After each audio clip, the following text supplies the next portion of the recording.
Titingnan niyo po, hindi po nakabase ang araw ng pamamaya.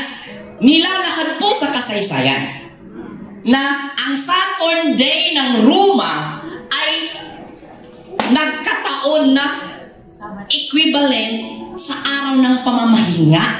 Yan po ang nangyari. So, dahil hindi po natin ito pinakinggan noon at hindi inaanalisa, dito kita sa taga-tuig. Chiki ka na tuig. Chikat kayo, paminaw.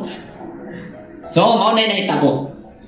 So, karon usaning ka-witness.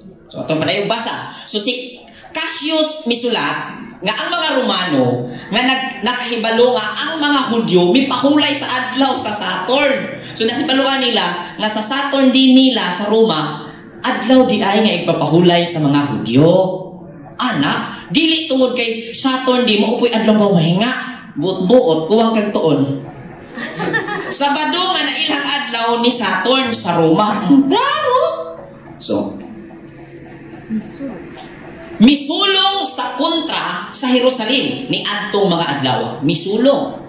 Kini nga mga pulong nahisama usab sa sinulat ni Josephus.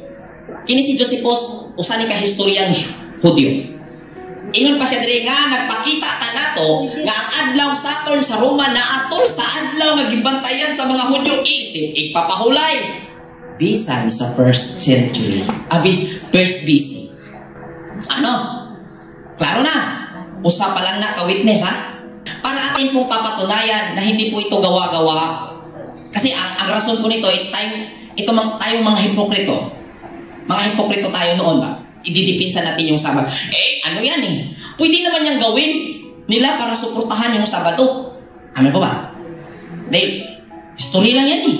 Mas mainam sa Biblia natin makikita. Sabi nila, mas mabuti bro, biblical base, wag sa history base. Kasi ang uso ngayon, babasa ba yan sa Biblia? Yan ang uso eh. Pag hindi nabasa, hindi yan totoo. Tiyaw mo na.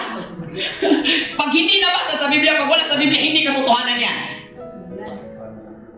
Now, bigyan po natin ng benefit of the doubt. Basahin po natin ang Makabi.